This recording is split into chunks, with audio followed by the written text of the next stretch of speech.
With physical education and sport, it's all about lifelong participation with us. We really pride ourselves on our pupils finding their niche from year 7 through to year 11 or 6th form. If they can find one thing that they're really passionate about that keeps them active and engaged in physical activity, when they leave us, we've essentially done our job. The other thing that we value ourselves on a lot is nurturing the excellence side, as well as the mass participation side. We encourage as many of our pupils to participate in physical activity and sport, and we will make sure that we are able to meet the demand. They dictate the demand. If we require 7 netball teams in year 7 and year 8, then that's what we try our best to do. Sport and PE is a real big cultural element to our school here.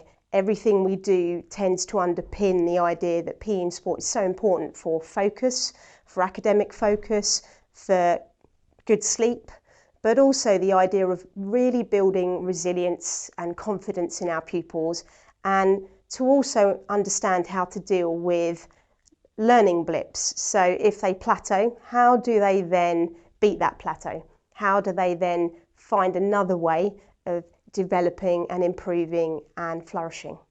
We have now got A-Level PE at Surbiton High School, which I am so excited for. Our team now consists of myself, Miss Rickard and Mr Flynn, and we will all be teaching you the 3 sections of A-Level PE. So why study A-Level PE? Well, we are so excited to have you on board. We've now launched it, it's up and running, and we've got our first year on track.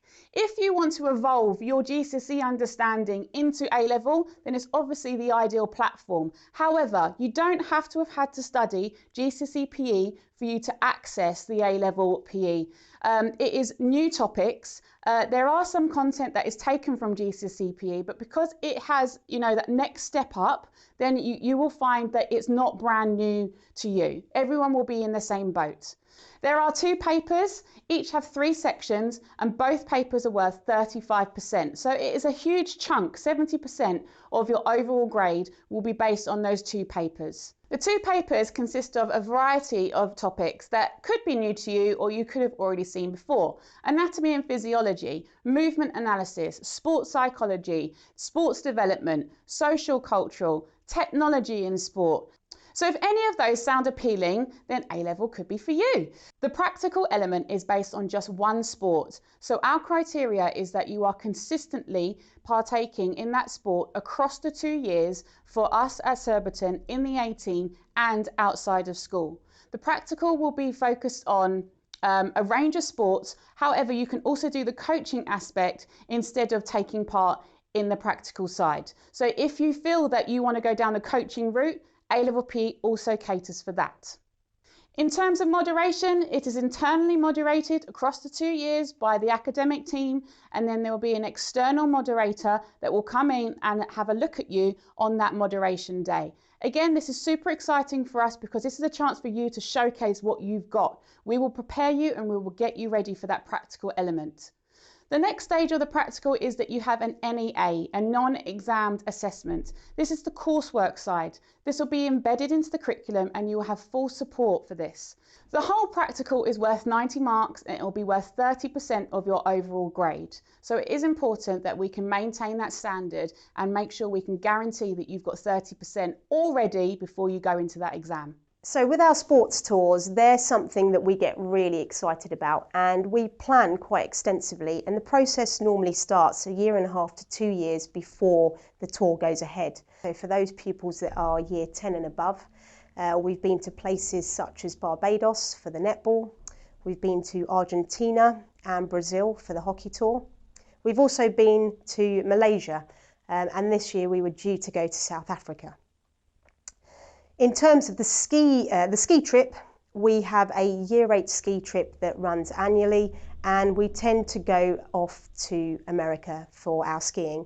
The experience is just heightened, the value for money is better, and we also get to put in an element of them seeing another city. So we might go via Boston or we might go via New York.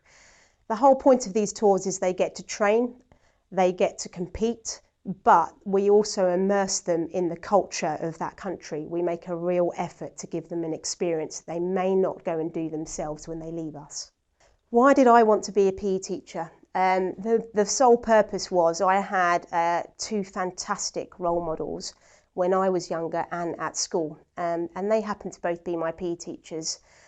The reason I got into cricket is because my PE teacher was a cricket player at a very, very good level, and that's where my journey started. So by really looking up to those individuals, I found that sport and PE just gave me a real release in terms of increasing my confidence, about feeling good about myself, and it's something that I really enjoyed doing. I couldn't see myself sitting behind a desk. And most importantly, I like the relationships that I build with those pupils or those hockey players that I coached when I did some volunteering when I was younger. But that is the main reason that I got into sport and PE, and I like to pass hopefully my knowledge on, but I also learn a lot from our pupils. The interactions that I have every day, it's definitely a school day all the time.